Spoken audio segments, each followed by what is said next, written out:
Hope you will be fine. चलिए class शुरुआत करते हैं बेटा, अकॉर्डिंग टू एनसीईआरटी। तो जैसा कि आपको मालूम है, हमें 2 दिन में यह हिस्ट्री बुक अच्छे से कंप्लीट कर लेनी है और हो भी जाएगा, कोई इशू नहीं है। तो आज 9 जून हिस्ट्री और एनसीईआरटी।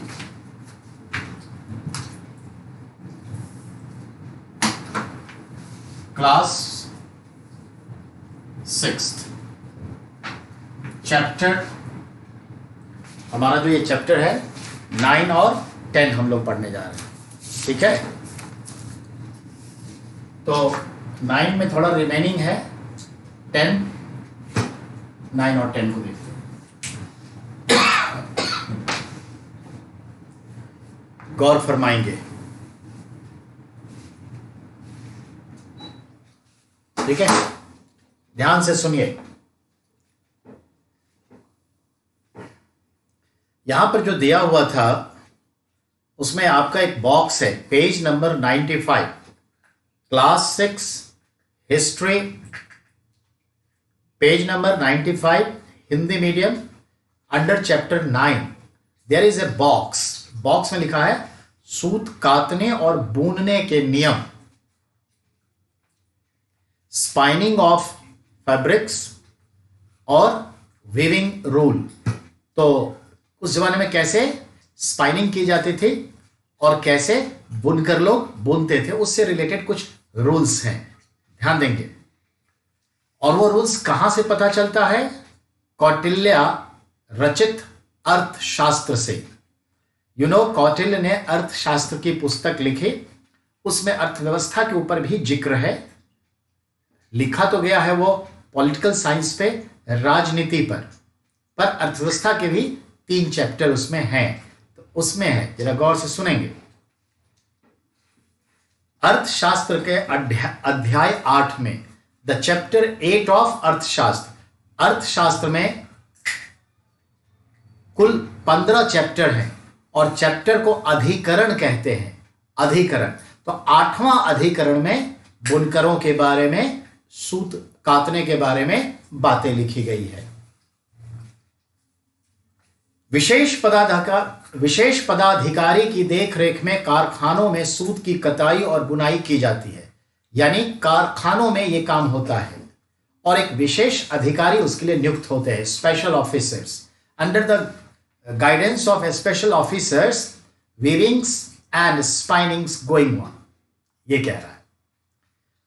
ऊन, पेड़ों की छाल, कपास, पटुआ, सन को तैयार करने के काम में विधवाओं, सक्षम अक्षम महिलाओं, भिक्षुनियों, वृद्ध वेश्याओं, राजा की अवकाश प्राप्त दासियों, सेविकाओं, अवकाश प्राप्त देवदासियों को लगाया जा सकता है। कितनी अच्छी बात बता रहा है। आज देखिए, हम अपनी विधवाओं को या इस तरह की अशक्त महिलाओं को या पुरुष को एक छोटा मोटा पेंशन दे देते हैं और हम समझ जाते हैं क्या हो गया, वेलफेयर स्टेट हो गया। जरा देखिए, चाणक्य ने कितनी अच्छे वेलफेयर स्टेट की बात की। दासियां जो होती हैं, जब बुजुर्ग हो जाती हैं, कार्य अक्षम हो जाते हैं, अनकैपेबल, फिजिकली उतना परफेक्ट नहीं। जो वेश्याएं हैं, जब तक यंग हैं 40-45 तक, तभी तक, तो उनको भी काम चाहिए। गणिकाएं हैं, कलाकार हैं, नर्तकी हैं। जो विडो है उनको भी काम चाहिए। देवदासियां, जो मंदिरों में देवदासियां उस टाइम में भी होती थी, मंदिर तो नहीं थे, पर कहने का मतलब जो भी सांस्कृतिक स्थल थे जहां देवदासियां थी, उनका भी जिक्र है कि देवदासियों को भी रिटायरमेंट के बाद यहां काम मिले। और भिक्षुनियां जो होती थी, जो भिक्षु संघ की होती थी, जो जैन धर्म बौद्ध धर्म की भिक्षुनियां होती थी, भिक्षु लोग, सन्यासी ने, वो भी एक एज होने के बाद क्या करेंगी, तो स्वाभाविक है उनको भी इस काम में लगाया जाता।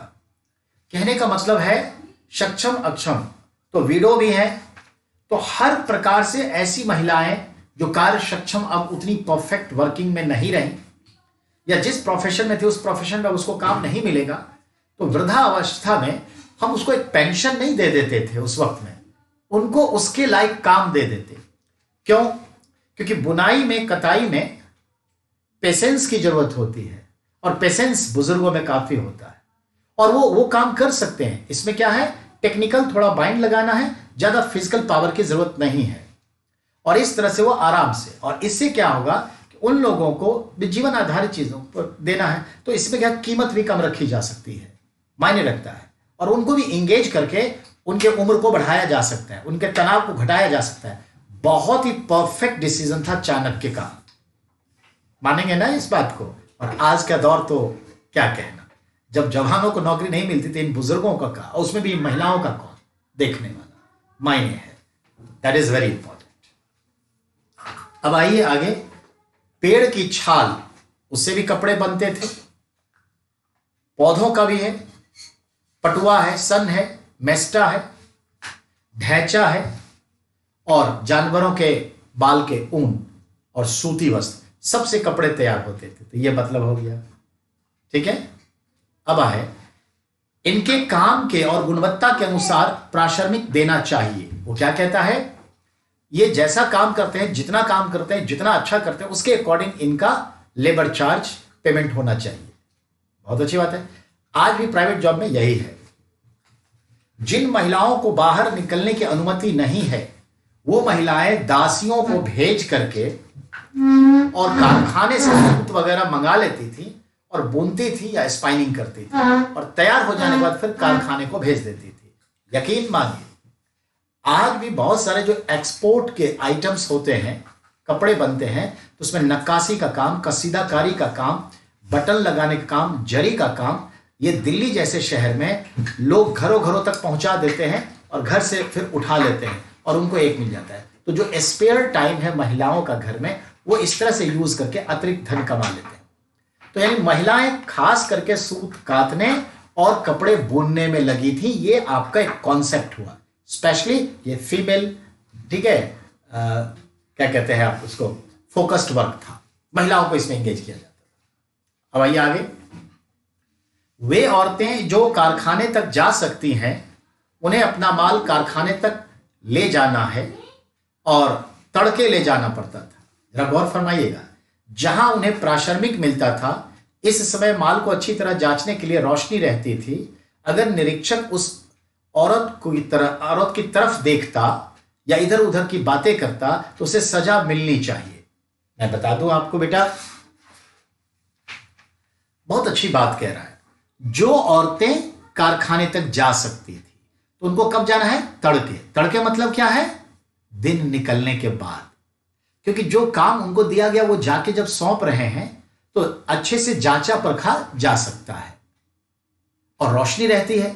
और जिस अधिकारी को माल देना है, वो अधिकारी अगर काम के इतर, out of functions, out of concerning issues, जब बात करता है, इधर उधर की अश्लील बातें कह लीजिए, मन बहकाने वाली बातें कह लीजिए, या छेड़छाड़ कहीं ना कर दे, उन सब का ख्याल है। यानी आप आंख उठा के महिलाओं को देख भी नहीं सकते, उस जमाने के हिसाब से छेड़ भी नहीं सकते और अश्लील बातें भी नहीं कर सकते। अगर ऐसा करते हैं तो उसके लिए पनिशमेंट था।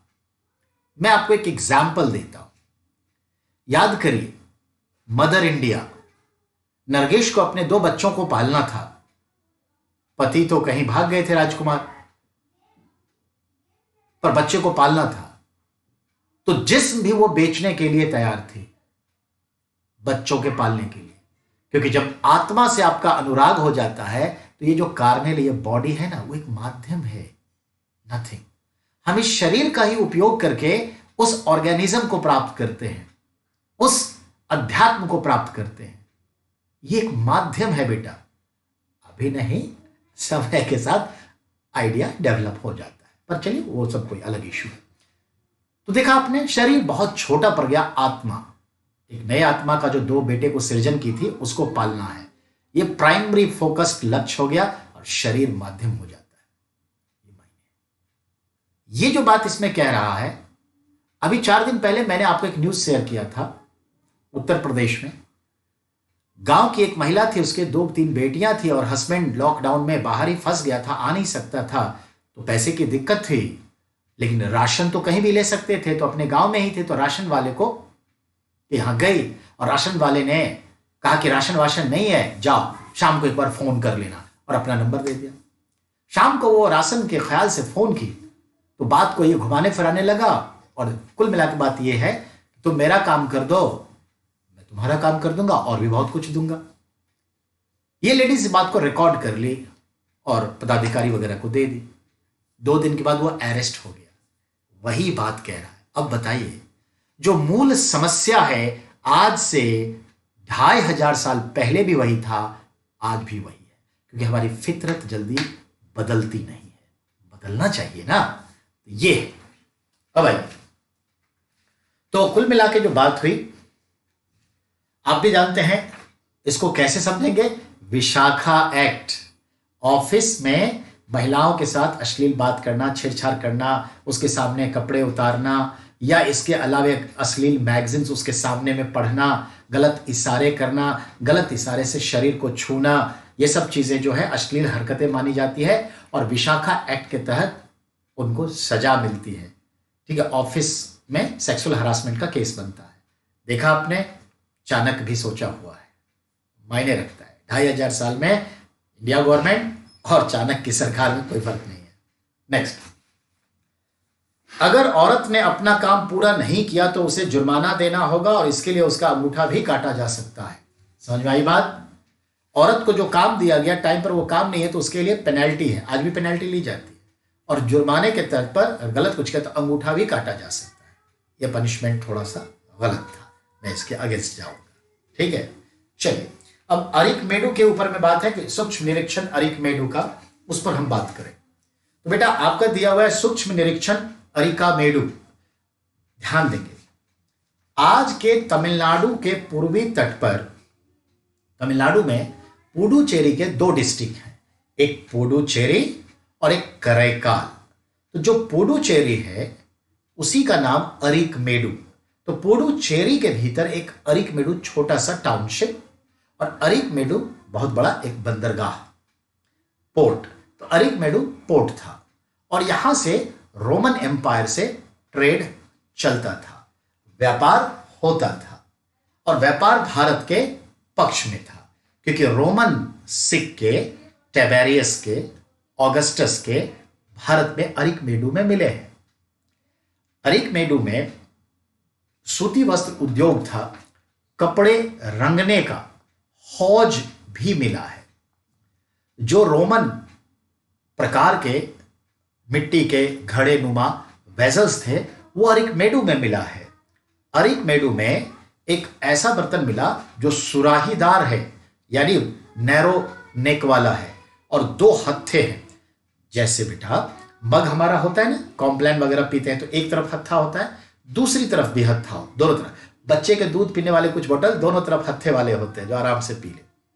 ठीक है ना, लोटा हम ऐसे लगा के पीते हैं ना पानी, तो 2 हत्थे हो जाए तो पिया जा सकता है।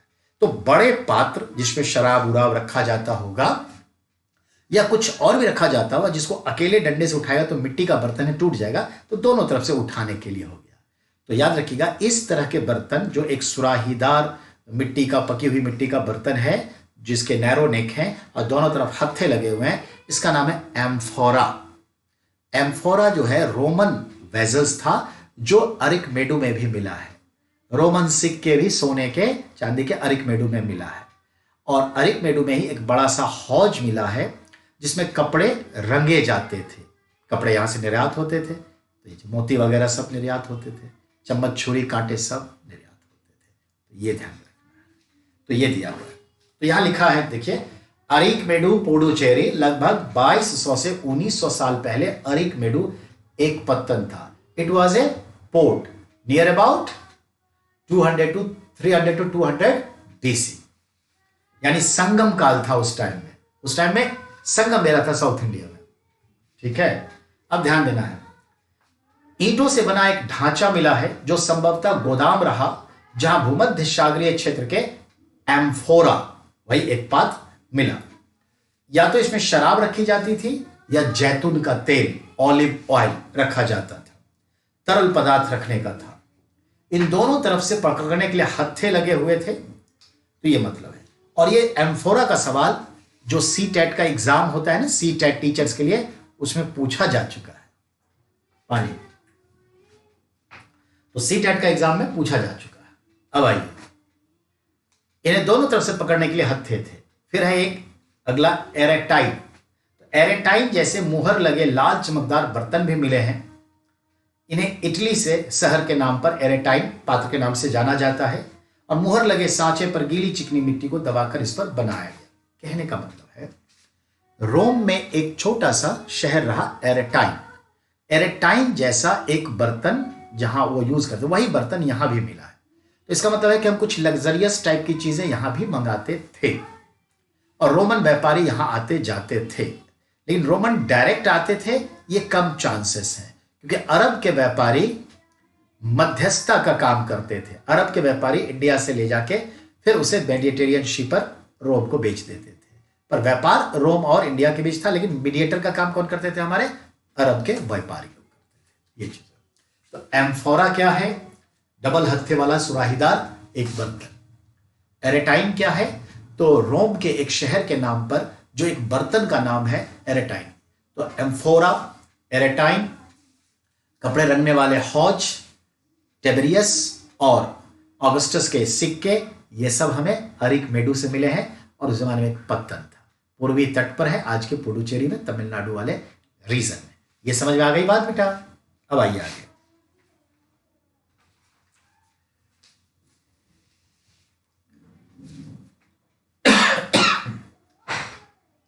ब्राह्मी लिपि में प्रारंभ में तमिल भाषा के लिए शब्द का प्रयोग किया गया है। लिपि ब्राह्मी लिपि थी। सिंपली सी बात, जो एक बॉक्स में छोटा सा दिया है, उसका सीधा मतलब यह है कि तमिल प्रदेश में संगम काल में जो भाषा थी वो थी संस्कृत।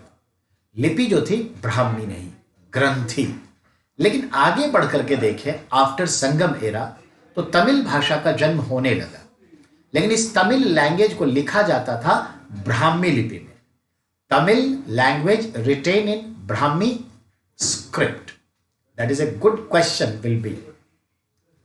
अब आइए, ऐसे जो कुछ बर्तन एरेटाइन और एम्फोरा मिले, इसका डिजाइन तो रोम का है, लेकिन यह बनाया जाता था भारत में। यहां रोमन लैंप, शीशे के बर्तन और रत्न भी मिले हैं। रोम में जैसे वो लोग लैंप का इस्तेमाल करते प्रकाश के लिए, वो भी यहां से मिले हैं। तो यूज वहां हो रहा है, यहां बनाया जा रहा है। इसका मतलब समझ में आई? वहां ब्लैक सॉइल नहीं होगा, यहां ब्लैक सॉइल होगा, कोयम्बटूर वगैरह सब। तो ये चीज है, ये जनरल अभी का है कि यहां बना के भेजा जाता था। अब है, छोटे छोटे कुंड मिले हैं, ठीक है, कपड़े की रंगाई के जगह होंगे। तो छोटे छोटे कुंड का मतलब है कपड़े रंगने के लिए ये कुंड हाउस था, जिसमें अलग अलग कलर में कपड़े रंगे जाते थे। All these are very important. Arikamedu IAS PCS से लेके TGT PGT CTET सब के लिए बराबर का महत्व रखता है। अब आगे आइए। अब लास्ट में इसमें है अन्यत्र, और अन्यत्र का संदर्भ समझिए। बता रहा है कि जब यहां पर भारत में गंगा के मैदान के शहर बस रहे थे, तो रोम में एक बहुत बड़े साम्राज्य की राजधानी, रोम एक बड़े बड़े साम्राज्य की राजधानी जो थी, बहुत साम्राज्य की राजधानी में यूरोप, उत्तर अफ्रीका और पश्चिम एशिया तक साम्राज्य फैला रहे थे। यानी जब भारत में गंगा घाटी में शहर बस रहे थे, उस वक्त रोमन एम्पायर के जो किंग्स थे, वो वेस्ट एशिया में, वो नॉर्थ अफ्रीका में अपने एम्पायर को एक्सटेंड कर रहे थे, जंग लड़ रहे थे, उस पर अपना कब्जा कर रहे थे। तो यही कहते हैं रोमन एम्पायर।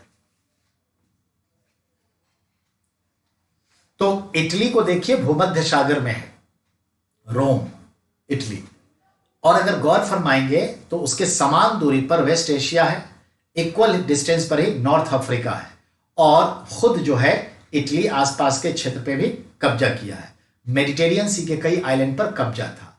तो इस तरह से फैला हुआ था। नेक्स्ट, अब है आपका दिया हुआ, ऑगस्टस ने करीब 2000 साल पहले शासन किया, और रोम ईंटों का शहर था जिसे मैंने संगमरमर से बनवाया।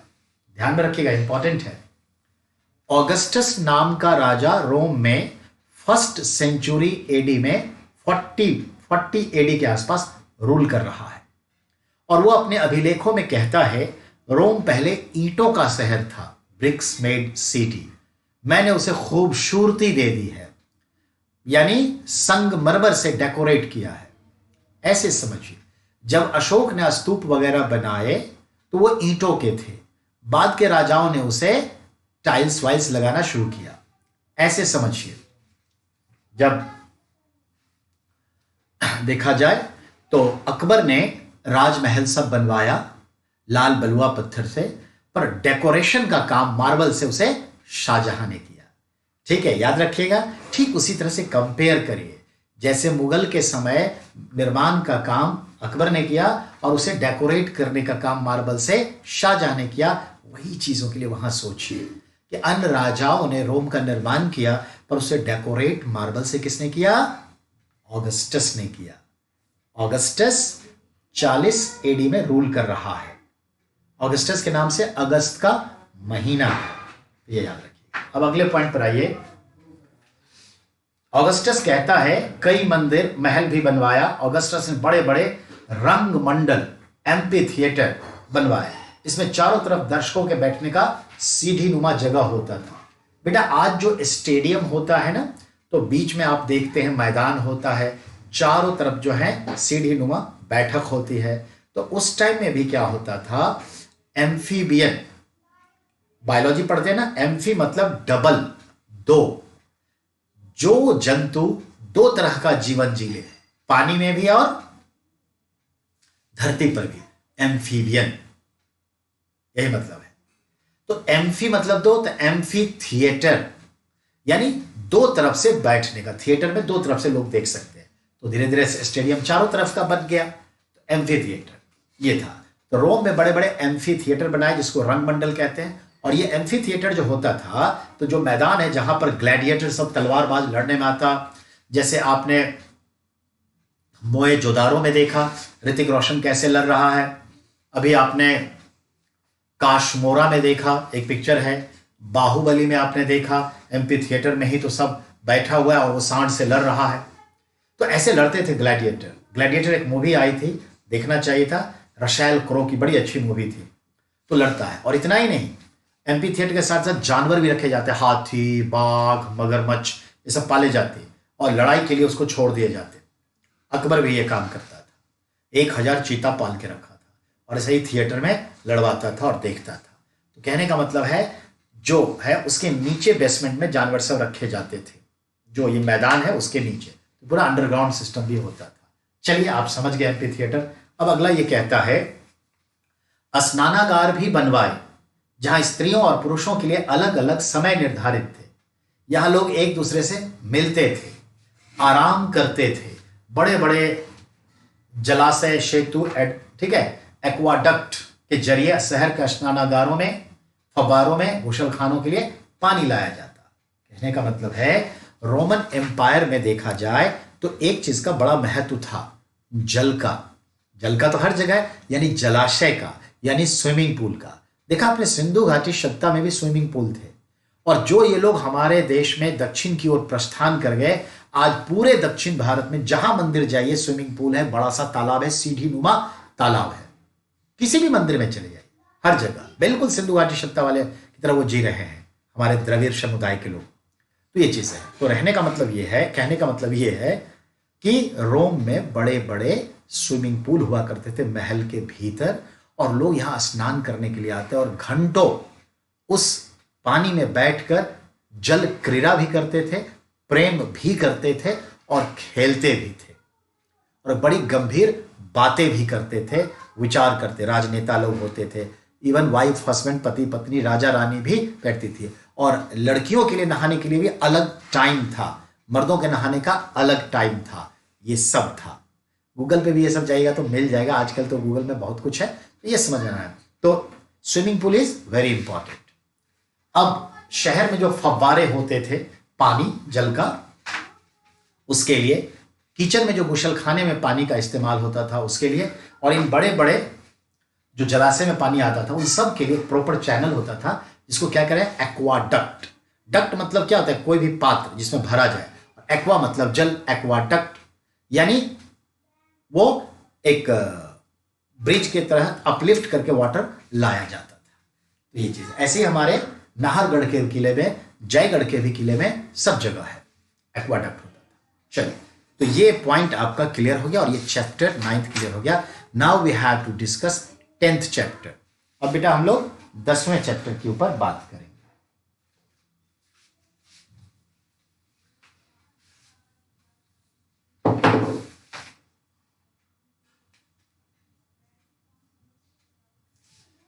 जो 10th चैप्टर वो कहता है व्यापारी, राजा और तीर्थयात्री। ठीक है, इसमें क्या है? व्यापारी, राजा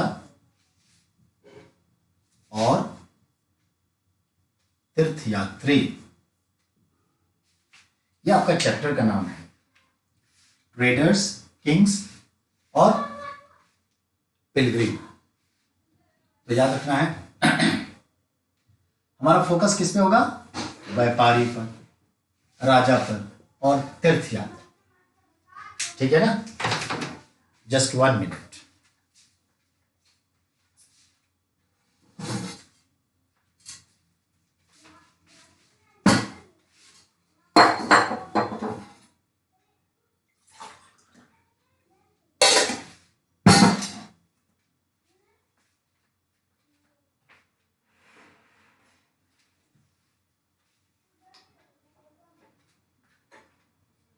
तो देखिए आ रहा है क्लास, क्लास है, देखते रहो।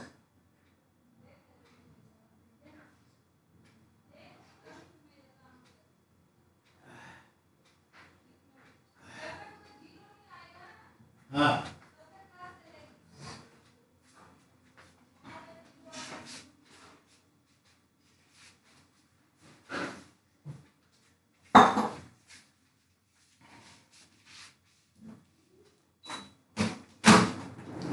ठीक है बेटा। तो अब बात को आगे बढ़ाते हैं। अब है व्यापारी, राजा और तीर्थयात्री, चैप्टर 10th, उसको फोकस करते हैं। पेज नंबर 99 है ये। इसमें बता रहा है कि जगनी नाम की एक लड़की है और गांव के मेले में गई है, और गांव के मेले में जाने पर बहुत सारी चीज़ों को देखती है। ये व्यापारी लोग तरह तरह के खिलौने लाते हैं, वस्तु लाते हैं, कपड़े लत्ते लाते हैं, इसको बेचते हैं, फिर चले जाते हैं, फिर आते हैं। आखिर ये सामान कहाँ से लाते हैं? ये सामान कहाँ बनता है? इनको क्या फ़ायदा होता है? ये इसके मन में है। तो बच्चों को तो इसी तरह से आप कनेक्ट करेंगे ना। तो चलिए हम भी देखते हैं क्या सिचुएशन है।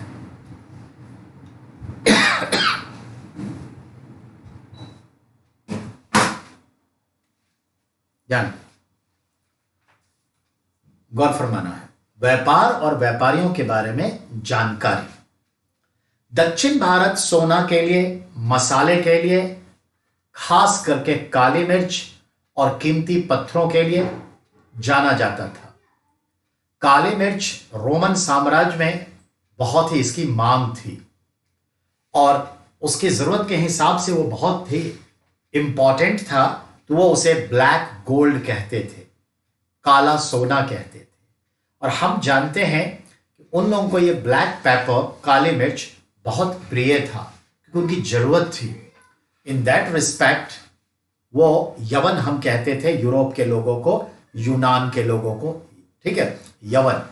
तो यवन को जो मसाला प्रिय था वो सबसे प्रिय मसाला था गोल मिर्च, काली मिर्च, यानी ब्लैक पेपर। तो हमने उसका नाम दिया संस्कृत में यवन प्रिय, यवनों को जो प्रिय है, तो यवन प्रिय। ठीक है, अब ध्यान देंगे। तो यवन प्रिय का मतलब हो गया, समझ गए ना आप, काली मिर्च। और वो लोग क्या कह रहे हैं? Black gold. तो ब्लैक गोल्ड रोमन में और हम उसे संस्कृत में यवन प्रिय कह रहे हैं। इसके लिए वो काफी डिमांड रखते थे। रीजन है, वहां पर सर्दियों के समय में मांस को प्रिजर्व करने के लिए, क्योंकि बहुत बड़े पैमाने पर पशु को मार दिए जाते थे या मर जाते, तो मार देना ज्यादा अच्छा है। फिर उसके मांस को प्रिजर्व करते थे तो हल्दी का यूज करके, ब्लैक पेपर का यूज करके। तो इसलिए दूसरा, डेड बॉडी को भी प्रिजर्व करने के लिए, मम्मी बनाने के लिए मिस्र वाले भी ले जाते थे और अन्य भी। और तीसरा जो एक प्रमुख कारण है वो ठंडा प्रदेश है, कोल्ड रीजन है। इस कोल्ड रीजन में लोगों को बॉडी में हीट चाहिए, तो काली मिर्च का इस्तेमाल अच्छा खासा हीट पैदा करता है। और आप देख लीजिए, आप टीवी की दुनिया में जाइए, जो खाना पकाने वाले दुनिया है, जो तरह तरह के भोजन सामग्री के लिए बताते हैं, तो उसमें नगेलिया का किचन हो या रामासा का किचन हो, सभी किचन में आपको क्या मिलेगा? जैतून का तेल, क्योंकि वो जैतून के तेल का इस्तेमाल करते हैं, वहां होता है ऑलिव ऑयल। और दूसरा क्या चीजों का? हर चीज में ब्लैक पेपर डालेंगे, हर चीज में। क्यों? बॉडी को हीट मिलेगा, ठीक है ना। शराब भी इसीलिए वो लोग पीते रहे, बॉडी को हीट मिलेगा इसलिए। और इसीलिए वो लोग बहुत धीमे बात करते हैं, क्यों? बॉडी की हीट बाहर ना जाए, ये रियलिटी। और हम लोगों में इतना हीट है कि उसको बाहर निकलना है तो चिल्ला करके बात करते हैं। बगल वाले को सुनाना है, लेकिन सुना रहे पूरे मोहल्ले को, ठीक है ना। ये चीज है। क्यों? इससे शरीर में वाष्पोत्सर्जन होगा, ठंडे की फीलिंग आएगी, बिकॉज ऑफ दिस रीजन। कुत्ता भी तो देखते हैं ना, हाफता है, क्योंकि उसके स्किन का ये है प्रॉब्लम कि पसीना, स्वेटिंग नहीं होती है स्किन से। तो कुत्ता जब हाफता है ना जीभ निकाल के, तो वाष्पोत्सर्जन करके अपने बॉडी के हीट को मेंटेन करता है, कूल करता है, ये चीज है। लिखा है कि व्यापारी इन सामानों को समुद्री जहाज मार्ग से और सड़क मार्ग से रोम पहुंचाते थे। दक्षिण भारत में से अनेक रोमन सोने के सिक्के मिले हैं। तो अरिकमेडू से गोल्ड क्वाइंस मिले हैं रोमन के। और यहां से जो व्यापार होता कैसे? तो जैसे समंदर मार्ग से गए, रेड सी में गए, रेड सी से फिर हम जमीनी रास्ते को नाप लिए, फिर मेडिटेरियन सी में उतर गए, रोम पहुंच गए। तो जल से और स्थल से, दोनों से ही पहुंचा जा सकता है रोम, सिर्फ जल मार्ग से नहीं अब पहुंचा जा सकता है, क्योंकि स्वेज कैनाल 1869 में इनॉग्रेट हुआ। तो अरब के व्यापारी भारत से समुद्री मार्गों से ले जाते और फिर स्थल मार्ग से उसे मेडिटेरियन कोस्ट पे, दमिश्क वगैरह सब में रखते और वहां से बिक जाता था, डायरेक्ट रोम में जाके बेच देते थे। तो समुद्री और स्थल मार्ग से जुड़े थे। अब उन दिनों रोम के साथ बहुत अच्छा व्यापार था। डेफिनेटली मैं आपको बताना चाहूंगा, 1st सेंचुरी एडी, ये जो टाइम है कनिष्का का टाइम है, Kushan dynasty king Kanishka. In that time Indian foreign trades was on climax. Bharat का जो विदेशी व्यापार था वो प्रकाष्ठा पे था, गोल्डन एज, स्वर्ण काल था भारतीय अंतरराष्ट्रीय व्यापार का। पूरे वर्ल्ड का जो ट्रेड होता उसका 68% ट्रेड इंडिया के फेवर में था। विश्व के कुल व्यापार को अगर उस समय 100 रुपया मान लें तो 68 रुपए भारत के खाते में आता था। यह है कुषाण का। उसी वक्त भारत को कहा गया सोने की चिड़िया, यानी गोल्ड पर्ल। लेकिन समय के साथ चाइना भी डेवलप करता गया और गुप्त काल में, गुप्ता एरा, हमारा व्यापार घट करके 40% के आसपास आ गया और 20% प्लस चाइना ने कवर किया। फिर हम देखते हैं आगे चल करके जो मुगल का पीरियड था, मुगल का, ठीक है, उस वक्त में हमारा ट्रेड जो था वो लगभग 25% के पास इंडिया के और 25% चाइना के पास था। शाहजहां का जो वक्त है, जब ब्रिटिशर्स आने शुरू हो गए, तो शाहजहां के वक्त में देखते हैं हम कि भारत में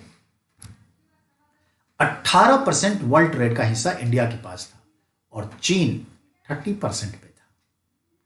फिर देखते हैं जब ब्रिटिशर्स को हम भगा दिए या चला गया 1947 में, तो वर्ल्ड ट्रेड में इंडिया का शेयर मालूम है कितने पर छोड़ के गया था?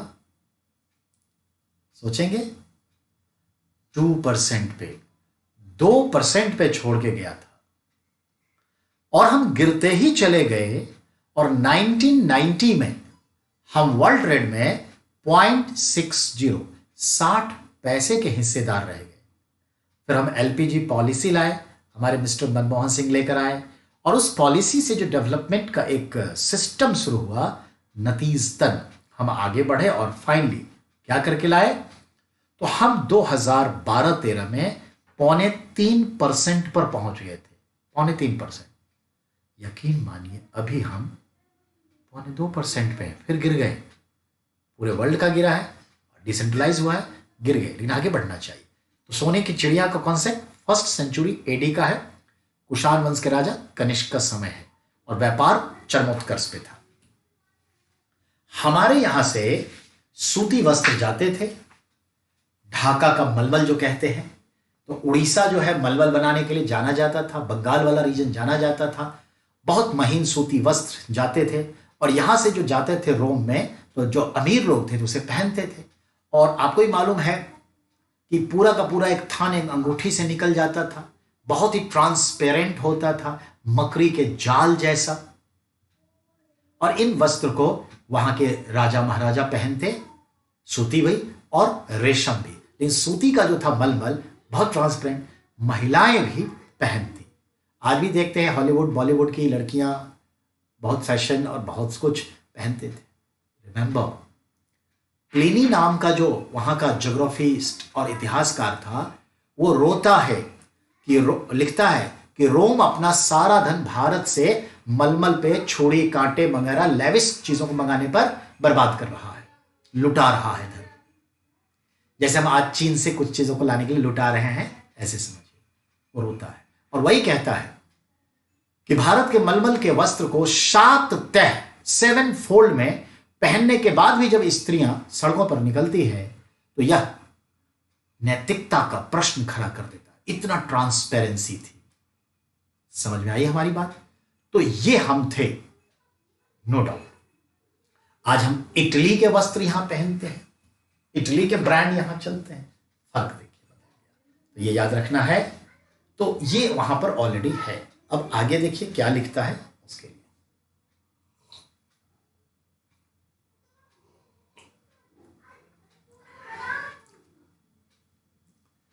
भारत में जो व्यापार होते थे स्थानीय तौर पर,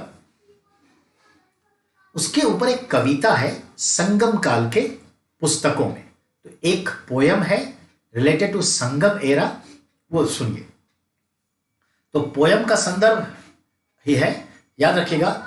लिखा हुआ है कि पूर्वी समुद्र तट पर स्थित पुहार पत्तन पर बहुत सारी चीजें लाई जाती थी, यानी इंपोर्ट होता था, और बहुत सारी चीजें एक्सपोर्ट होता था। देखिए क्या लिखता है, थोड़ा पोएट्री वर्स है।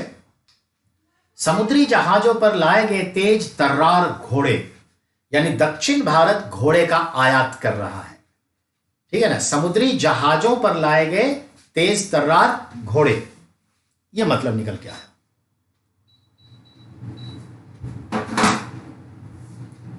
ठीक है, तो ये लाया जाता था। दक्षिण भारत में घोड़े होते नहीं है, तो ये जो घोड़े लाते थे तो टिकते नहीं थे, क्योंकि क्लाइमेट नहीं था, तो बहुत जल्दी मर जाते थे।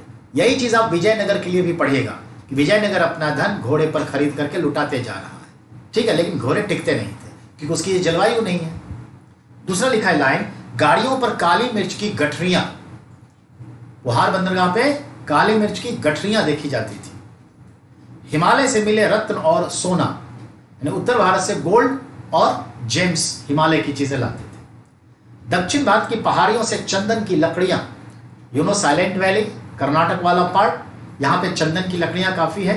रिमेंबर, वर्ल्ड में चंदन की लकड़ियां सबसे ज्यादा भारत में कर्नाटक का जगह साइलेंट वैली एक बायोस्फीयर रिजर्व है, जैव मंडल है, और ये 3 राज्यों में फैला है।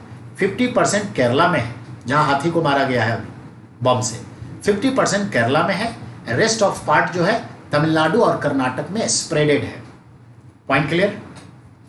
तो मेरे कहने का मतलब है ये चीज है। अब देखिए आप, यहां पर लिखा हुआ है चंदन। मैं आपको बताना चाहूंगा, भारत के राजस्थान के गंगानगर डिस्ट्रिक्ट में जो इंदिरा गांधी नहर चलाया जा रहा है, जो चल रही है, उसके दलदली क्षेत्रों में चंदन की लकड़ियां प्लांट लगाए गए हैं, 10,000 पौधे। और ग्रो कर रहा है। तो चंदन की नई खेती, नए जलवायु प्रदेश, गंगानगर, उत्तरी राजस्थान, ठीक है, इंदिरा नहर के किनारे। That is the important. अब आइए, दक्षिण सागर के मोती, पूर्वी सागर के मूंगे। मूंगा जो है पूर्वी सागर में मिला, दक्षिण सागर का मोती। मोती तो दक्षिण सागर आपको ही मालूम है। ये कावेरी पट्टनम की बात करें तो पांड्य राज में वहां पर क्या होता था, मोतियां निकाले जाते थे। गंगा और कावेरी की फसलें, क्योंकि गंगा घाटी की फसलें और कावेरी दक्षिण भारत के लिए बहुत उपजाऊ क्षेत्र था, तो उसकी फसलें। श्रीलंका से आए खाद्यान्न, श्रीलंका से भी खाद्यान्न बनाए जाते थे, फूड ग्रेन्स। और म्यांमार के बने मिट्टी के बर्तन। म्यांमार जो बर्मा है, तो म्यांमार से बने मिट्टी के बर्तन और दुर्लभ कीमती आयात की वस्तुएं यहां होती थी। तो पुहार बंदरगाह समझिए, तमिलनाडु में कावेरी नदी के तट पर एक पुहार नाम का बंदरगाह की स्थापना संगम काल के चोल राज्य का, चोल डायनेस्टी का किंग करैकाल ने किया था। करैकाल ने श्रीलंका को भी जीता था और श्रीलंका को जीतने के बाद जो उसके गुलाम थे उसको लेकर आया था और पुहार में बंदरगाह स्थापित किया था। यह प्राचीन भारत में देखा जाए, दक्षिण भारत के इतिहास में एकमात्र नदी बंदरगाह था। पुहार बंदरगाह बहुत महत्वपूर्ण था, कावेरी नदी पर था, तमिलनाडु क्षेत्र में। Point clear? अब आइए आगे।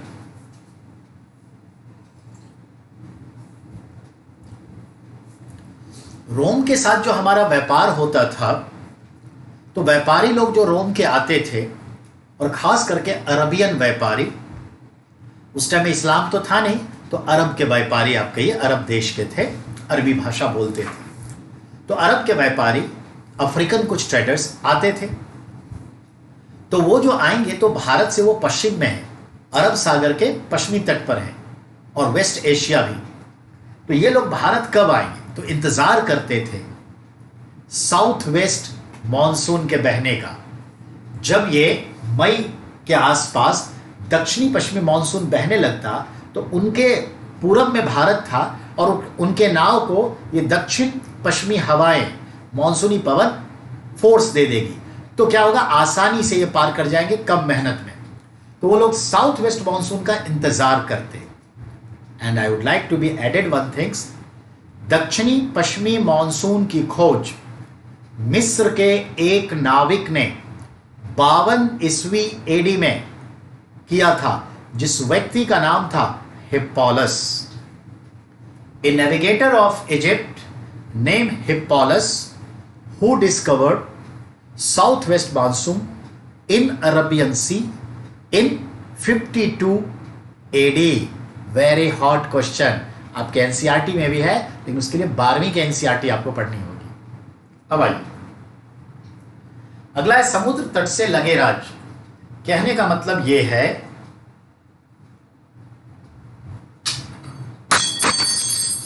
कि समुद्र तट से लगे राज्य भारत के जो थे, आज मालूम है 9 स्टेट है। तो वेस्ट कोस्ट पे कौन सा है, गुजरात है। उस जमाने के हिसाब से सिंध भी था, तो सिंध है, गुजरात है, महाराष्ट्र है, गोवा वाला पार्ट है, कर्नाटक है, केरल है, और पूर्वी तट पे तमिलनाडु है, आंध्र प्रदेश है, उड़ीसा है, पश्चिम बंगाल है। तो वेस्ट कोस्ट पे याद रखिए। तो कावेरी मैदान बहुत उपजाऊ क्षेत्र था। संगम कविताओं में जो है समुद्र तट से लगे राज्य जो थे, चाहे वो चोल हो, चेर हो, पांड्य हो, सभी राज्यों के संदर्भ में बात हो रही है। यानी संगम एरा की ही बात हो रही है। 300 बीसी से 300 AD Sangam era, south India, Chola, Chera, Pandya और एक सतीय पुत्र था। तो ये बता रहा है कि संगम कविताओं में इन राज्यों के संदर्भ में एक शब्द आया है मुवेंदार। ठीक है, मुवेंदार। मुवेंदार का अर्थ बताता है 3 मुखिया, और ये 3 मुखिया कौन हुए, चोल, चेर, पांड्य। इन तीनों को इकट्ठा क्या कहा गया, मुवेंदार। मुवेंदार मतलब, ध्यान देंगे, ऐसे याद कर लीजिए, जमींदार। और मुंह मतलब, तो ध्यान से सुनिए जो मैं बोल रहा हूं, केरल का लैंग्वेज और लक्षद्वीप का लैंग्वेज मलयालम है। और मलयालम में 1 2 3 4 5 से लेकर 10 की गिनती ओन्ने रंडे मूने नाल अंज आर एर एट ओनपत पत यानी 10। तो ओने रंडे मूने, ओने रंडे मूने, मून मतलब 3, मुएंदार, मुवेंदार यानी 3 बड़े जमींदार, चोल चेर पांड, ये मतलब निकल गया है। अब समझ आई बात? तो चोल चेर पांड राज को तीनों को क्या कहा गया है? मुवेंदार। मुवेन मतलब मुंह मतलब 3, ओने रंडे मुने। ठीक है, तो यहां स्टॉप करते हैं। अभी ब्रेक के बाद फिर आगे बढ़ेंगे। ये चैप्टर फिनिश हो जाएगा आज अच्छे से होगा। ओके।